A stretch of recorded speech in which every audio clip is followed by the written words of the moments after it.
มันก็ลากมาแล้วแหละเก็บเสียหยังไม่ยังเหมือนยังคิดสบายดีจ้ะที่รักมาได้ไปสิมานานเฮ้ยแม่สิด่าบ่ได้บ้านาซะแล้ว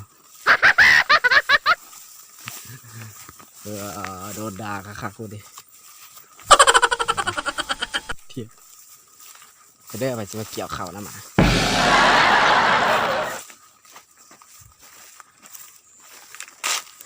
โดนด่าคัก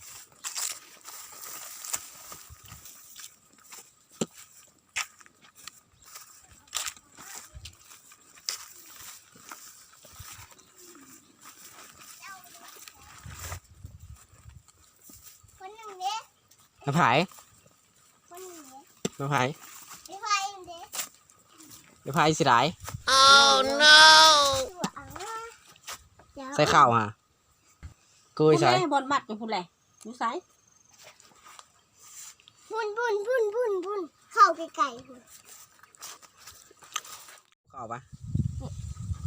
ทั่วไปพ่อนี่บอกขันเกี่ยวกูมาใส่สายทำไมไม่ใช่นั่นเด็กพยางเขาเปิดเอาแล้วก็กู้คนมาใส่หั่น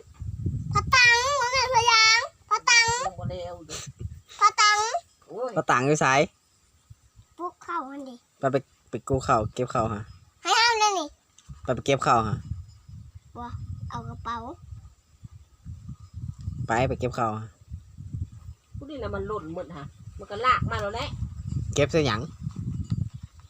ไม่ยังเหมือนยังคิดนี่เหรอวะทำไมเก็บมาใส่กองเหรอวะเก็บมาใส่ยังใส่หยังใส่มาใส่ข้าวโกใส่ไหมฮะนี่งัวเห่าถามแล้วคนละนี่งัวเห่าโอ้งัวพลีดิพอรีมึงอยู่ใส่พาไปยงไปหาหมอก็เป็นหยังนอนบ่หลับเป็นหยังคือนอนบ่หลับนอนบ่หลับเป็นไข้ไอ้อาจจะมาเลี้ยงงัวอันงัวพอดีงัวจักตัวร้อยงัวจันทพรเลยสะพูนเขาได้งัวขาวไปขายงัวไปบ่อยแม่ไปขายงัวไป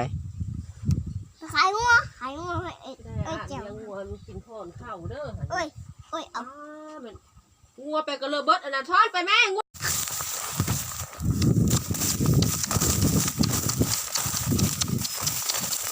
เฮ้ย